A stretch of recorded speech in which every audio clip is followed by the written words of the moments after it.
ሰላም ጤና ይስጥልኝ ውድ የዩቲዩብ ቤተሰቦች እንደምን ውላችኋል? ዛሬ በኢትዮጵያና በጎረቤት ሱዳን ድንበር ላይ ከፍተኛ ወታደራዊ እንቅስቃሴ እየታየ ይገኛል። በሌላ በኩል በትግራይ ክልል ባለ የፖለቲካ ውጥረት ምክንያት የጦር ጀቶች በመቀሌ ሰማይ ላይ ታይተዋል።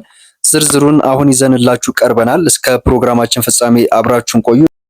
ሱዳን በኢትዮጵያ ድንበር አቅራቢያ ተጨማሪ ጦርና የጸረ አውሮፕላን መሳሪያዎችን እያስጠጋች መሆኑ ተሰምቷል። ብሉምበርግ እንደዘገበው ከሆነ እንቅስቃሴው የተደረገው በቤንሻንጉል ጉሙዝ አዋሳኝ በሆኑት በብሉ ናይል ግዛት ነው።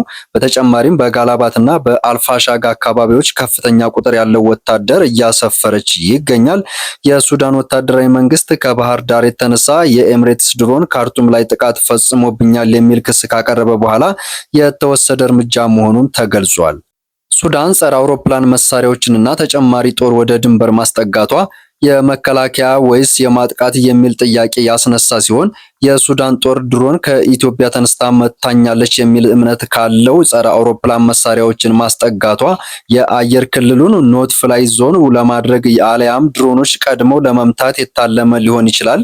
የቦታው መረጣም ብሉ ናይል እና አልፋሻግ በመሆኑም ግዛቱ ታላቅ የኢትዮጵያ ህዳሴ ግድብ የሚገኝበትና የቤንሻንጉል ጉሙዝ ክልል የሚያዋስን በመሆኑ በወታደራዊ እንቅስቃሴም በግድቡ ደህንነት ላይ ቀጥተኛ ስጋት የመፍጠር አቅም አለው ሲባል አልፋሻግም ደግሞ ሁለቱ ሀገራት የቆየ የቁስል ምንጭ በመሆኗም ግጭቱን በቀላሉ ሊያቀጣጥለው ይችላል እየተባለ ሲገኝ የዲፕሎማሲያዊና የውጭ ጣልቃ ገብነት ስንመለከት ይህ ውጥረት በኢትዮጵያና በሱዳን መካከል ብቻ የሚቆይ ሳይሆን ዓለም አቀፋዊ ገጽታም ያለው ሲሆን የተባበሩት አረብ ኤምሬትስ ሚናም ሱዳን የኤምሬትስ ድሮን ከኢትዮጵያ ተነሳች ማለቷ በሱዳን የእርስ በእርስ ጦርነት ውስጥ የኢትዮጵያ መንግስት ለጀነራል ሐምዳም ዳንጋሎ አጋዥ ሆኗል የሚል ድምዳሜ ላይ መድረሷም ያሳያል።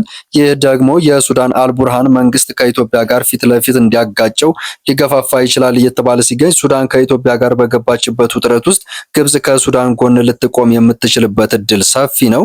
ይህ ደግሞ የአባይ ወንዝ ድርድርን ይበልጥ ውስብስብ ያደርገዋል ተብሏል። በካርቱምና በተለያዩ የሱዳን ግዛቶች በአርኤስኤፍ እና በመደበኛ የጦር መካከል የሚደረገው ጦርነት ለጦር ኃይሎች መሪ አልቡርሃን ከባድ እየሆነባቸው መምጣቱ ተደፈረ የሚል ጩኸት በማሰማት ከጎረቤት ሀገራትና ከአጋሮቿ ተጨማሪ ወታደራዊ እርዳታ ለማግኘት የታለመ ሲሆን ይህም እንቅስቃሴ ታዲያ በኢትዮጵያ በአሁኑ ወቅት በርካታ የውስጥ ጸጥታ ችግሮች በአማራና በኦሮሚያ ክልሎች ያሉበት በመሆኑ የሱዳን ወታደራዊ እንቅስቃሴ ተጨማሪ ሸክም ይሆናል።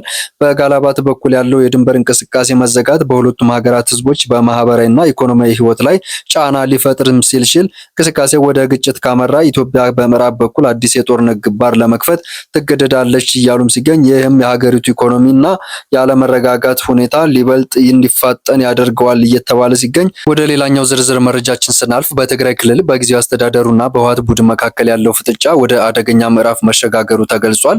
ሌተናል ጀነራል ታደሰ ወረደ እንደገለጹት የህወሓት ቡድን በታጣቂዎች ታጅቦ በካቢኔ መሰብሰቢያ አዳራሽ ስብሰባ ጀምሬያለሁ ማለቱ ህገወጥና አጥፊ ተግባር ነው ሲሉ ጀነራሉ አክለውም ለሚፈጠረው ማንኛውም ጥፋትና አደጋ ተጠያቂው በጉልበት ስልጣን ለመያዝ የሚሞክረው አካል ነው ሲሉ አስጠንቅቀዋል። የጊዜው አስተዳደር አቋሙም ሌተናል ጀነራል ታደሰ ወረደ ድርጊቱን ህገወጥና አጥፊ ሲሉት ይህም የሚያሳየው ጊዜው አስተዳደሩ በፌዴራል መንግስቱና በፕሪቶሪያው ስምምነት መሰረት ያለውን የህጋዊነት የበላይነትን ለማስከበር እየጣረ መሆኑን ሲገልጽ፣ በሌላ በኩል የህወሓት መግለጫም ቡድኑ ከጦርነቱ በፊት በነበረው ክልላዊ ምርጫ መሰረት ህዝብ የመረጠኝ እኔን ነው በሚል የሞራልና የፖለቲካ የበላይነት ለመያዝ እየሞከረ ነው በሚል አዲስ ካቢኔ ማቅረቡም ጊዜያዊ አስተዳደሩን ወደ ጎን በመግፋት የክልሉን መዋቅር ለመቆጣጠር የታለመ ነው ሲባልለት፣ የታጣቂዎችም ተሳትፎ የህወሓት ስብሰባ በታጣቂዎች ጥብቅ ጥበቃ መደረጉም በክልሉ ውስጥ ያሉት የጸጥታ ኃይሎች ሚሊሻና ልዩ ኃይልም ለሁለት መክፈላቸውም ወይም ቢያንስ አንዱ ወገን የኃይል አማራጭን ለመጠቀም ዝግጁ መሆኑን ሲያሳይ ጀነራል ታደሰ ወረደ አደገኛ ምዕራፍ ሲሉ የገለጹት ይህ የፖለቲካ ፍጥጫ ወደ ትጥቅ ትግል ሊያመራ የሚችልበት እድልም ሰፊ መሆኑ ሲገለጽ፣ ይህም በትግራይ ህዝብ ላይ ሌላ ሁለንተናዊ ጥፋት ሊያመጣ ይችላል የሚል ስጋት ሲፈጥር፣ የስምምነቱ መፍረስ ስጋትም የፕሪቶሪያዊ ስምምነት የህወሓትን ትጥቅ መፍታትና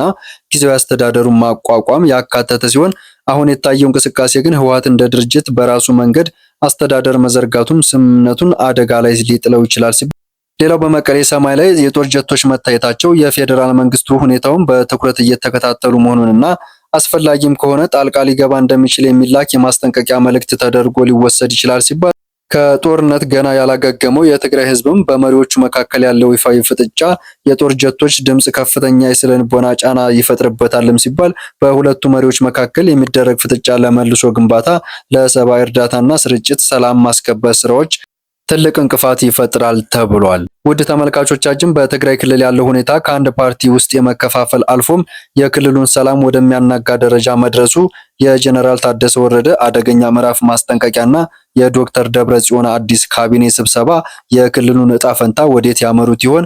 ይህ ፍጥጫ በሰላማዊ መንገድ ካልተፈታ ተጎጂው አሁንም ማን ይሆን? ተጎጂው አሁንም በጦርነት የደቀቀው ምስኪኑ ህዝብ መሆኑ አይጠረጠርም። በዚህ ቻናል ላይ ሁሌም እንደዚሁ ያሉ ጥልቅ ትንታኔ ያላቸው ሰበር ዜናዎችንና የሀገር ውስጥና የውጭ መረጃዎችን እናቀርብላችኋለን። ይህ መረጃ ጠቃሚ ሆኖ ካገኛችሁት ላይክ በማድረግ ድጋፋችሁን ግለጹልኝ። ለሌሎች እንዲደርስ ደግሞ በፌስቡክ፣ በቴሌግራም እና በዋትሳፕ ግሩፖች ላይ ሼር በማድረግ እንዲሁም ለቻናላችን አዲስ የሆናችሁ ደግሞ ሰብስክራይብ በማድረግ የደውል ምልክቷን በመጫን ቤተሰብ ይሁኑ።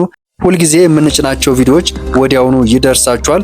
የዛሬው ፕሮግራማችን በዚህ አብቅተናል። ኢትዮጵያ ሀገራችን ሰላሟን ይመልስላት፣ ህዝቦቿን የሚጠብቅልን። በቀጣይ በሌላ ዝርዝር መረጃ እስከምንገናኝ ድረስ ሰላም ቆዩ።